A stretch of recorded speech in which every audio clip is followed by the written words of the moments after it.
Shalom. Shalom. First and foremost, I would like to give all praise, honor, and glory unto Yahweh, Bahashem, Yahweh Shai, Bahashem, Arakakadash. Double honors to the elders and apostles of great wisdom and taught us his truth. Peace and blessings to the hopefully elect, the 144,000 men pushing the truth and wholehearted sincerity across the four winds. It's the Akai Quab of the GMS Germany camp, back with another lesson. And through the spirit and power of Yahweh Bahashem, Yahweh Shai, Yahweh wrote his eyes edifying. Okay?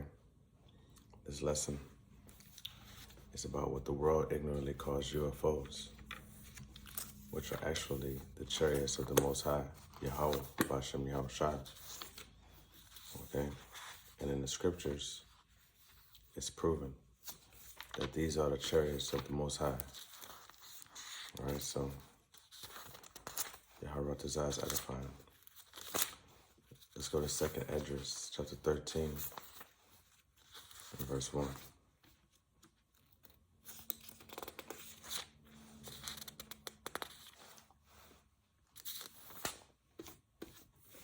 Chapter 13 and verse 1. And it came to pass. It's like it. And it came to pass after 7 days I dreamed a dream by night. Verse 2. And lo, there arose a wind from the sea, that it moved all the waters thereof. And I beheld, and lo, that man waxed strong with the thousands of heaven. And he turned, and when he turned his countenance to look, all the things trembled that were seen under him.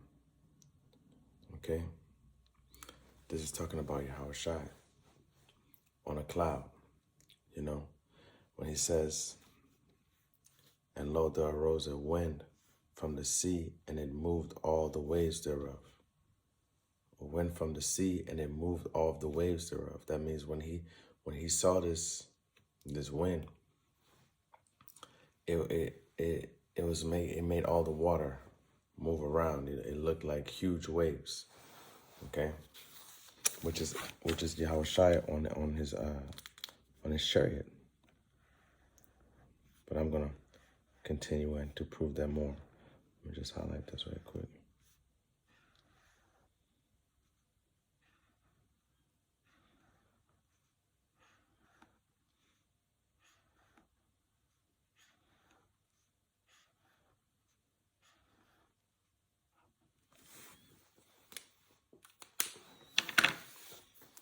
Go to Matthew chapter 24 and verse 30.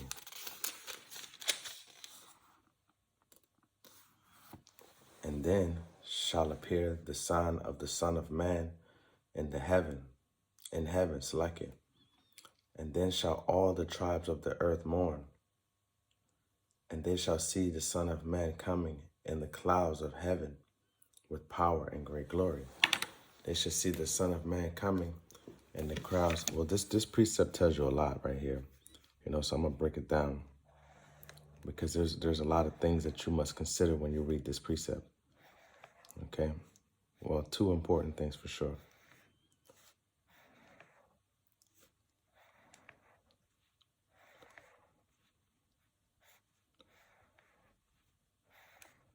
Okay, so, and then shall appear the sign of the Son of Man in heaven. All right, shall appear the sign of Son of Man in heaven.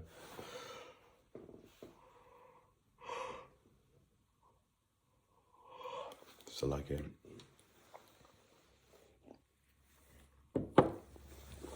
Okay, so look. And then shall appear the sign of the Son of Man in heaven. And then shall all the tribes of the earth mourn. All the tribes. So that means that the nationalities, the people on the earth go back to tribes. Okay?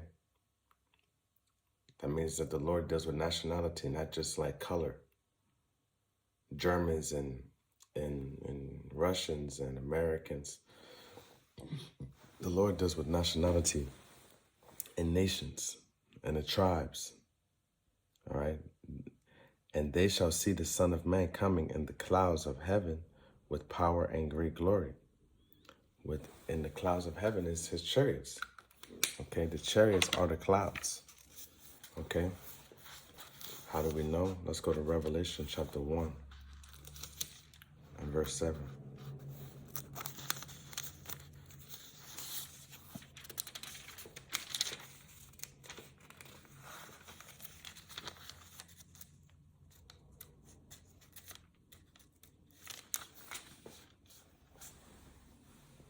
Behold, he cometh with clouds.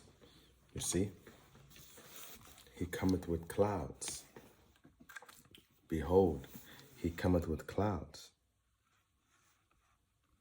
And every eye shall see him, and they also which pierced him, and all the kindreds of the earth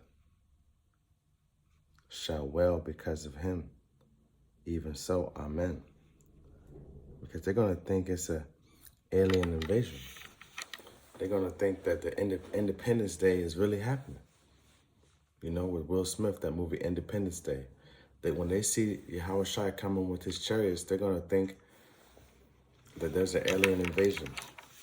And that's why you got Trump and these heathens talking about they want to have a space force, you know? They want a space force to have war in space, you know? But they can't fight Yahweh Shai and his chariots and his chosen. You know, they're going to be destroyed. But anyways, this is Revelation chapter 14 and verse 14. And I looked, and behold, a white cloud. And upon the cloud one sat like unto the Son of Man, having on his head a golden crown, and in his hand a sharp sickle. You see? So he sat on a cloud, and that cloud is the chariot. Okay? Those clouds are the chariots, man. Let's go to Psalms chapter 104.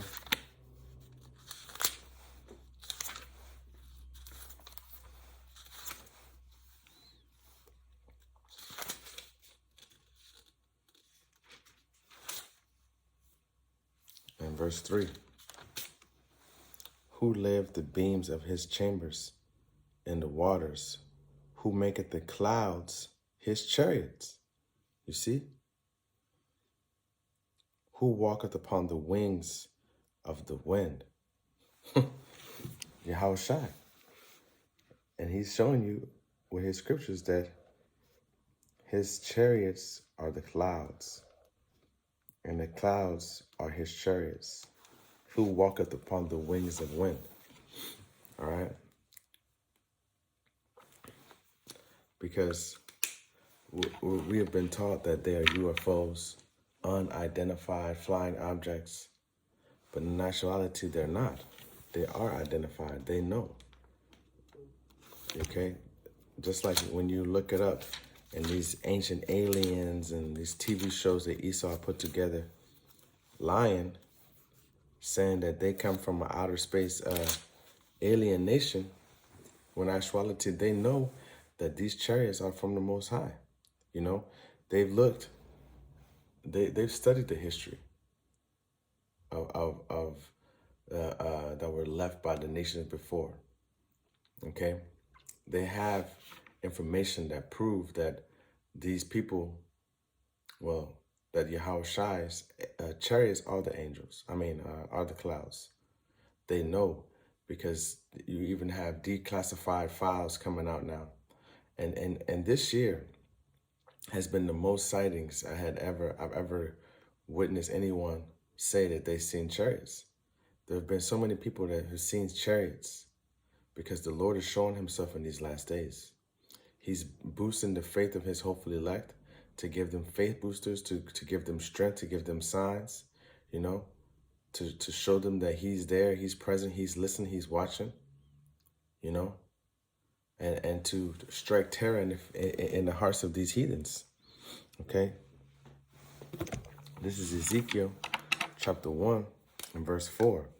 And I looked, and behold, a whirlwind came out of the north, a great cloud, and a fire enfolding itself, and a brightness was about it, and out of the midst thereof was the color of amber, and out of the midst of the fire. You see? Let me read it again. And I looked, and behold, a whirlwind came out of the north. Okay? A fire enfolding itself, and brightness was about it, and out of the midst thereof was the color of amber, and out of the midst of the fire. Okay? So it said it was unfolding on itself. It looked like it was engulfing itself with fire. All right? But the thing I wanted to put here was a whirlwind, a great cloud. Okay? The clouds are the Lord's chariots.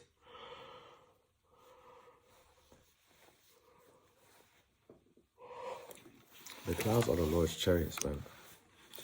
All right? Let's go to Psalm 68.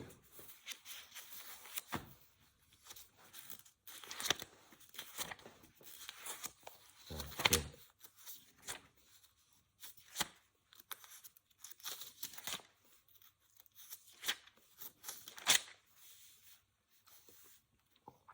In verse 7. O Most High, O Yahweh power, when thou wentest forth before thy people, when thou didst march through the wilderness, Salah. Okay? The earth shook, the heavens also dropped at the presence of the Most High. Even Sinai itself was moved at the presence of the Most High, the power of Israel. Okay? And in the wilderness, when he led Israel through the wilderness, he used a chariot. Okay? He used a chariot. He wasn't it was the way it was explained is how they would explain something in those times where they didn't understand. Just like if I had to explain a airplane to somebody right now, I would say that it's a metal bird. It's a shiny bird with wings that don't bend, you know, and they just stay stiff when they fly, and somehow they glide upon the wind. You know, if I had to describe it, I would use the things that the descriptive words that I would use are the ones that are of our time. Just like in their time, that's how they used words to describe certain things. Okay, so we have to understand that when you read the Bible and they describe things, they're just using the way that they did in those days. Like how they describe copper, they would say as a ruddy. You know, they wouldn't say copper. They would say brass. You know, or so on and so forth. Let's go to Exodus chapter 20. Chapter 13 and verse 21. Because he led them through the wilderness by his chariot. And here's the proof. This is Exodus chapter 13 and verse 21. And the Lord went before them by day in a pillar of a cloud to lead them by the way, and by night in a pillar of fire to give them light to go by day and night. So the Lord was leading them with a chariot through the wilderness. Okay? He didn't send a pillar of fire. He sent his chariots, the clouds. He used his chariots to do so. He took not away the pillar of the cloud by day, nor the pillar of fire by night from before the people. So they were continually protected by this chariot while they were in the wilderness. So they had light at night. Okay? And the thing about it is, this has been shown throughout all history, man. They know that these chariots are identified, that they belong to the Lord Yahweh Hashem Yahushai. They know these things. They don't want to tell them, but they do know. Okay? Let me go to Zechariah.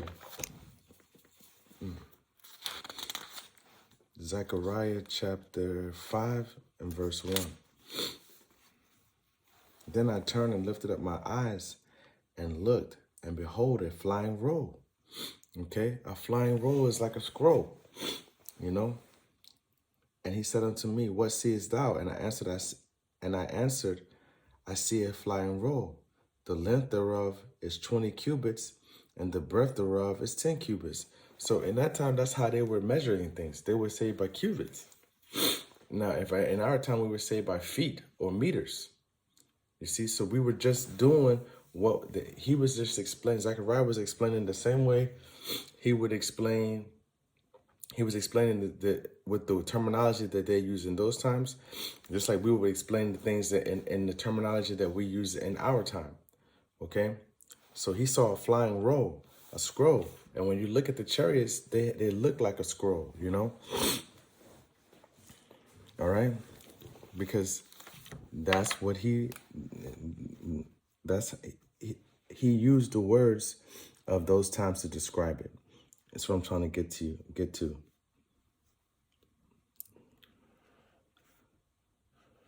This is a new sword, by the way. That's why I'm taking my time and highlighting everything. So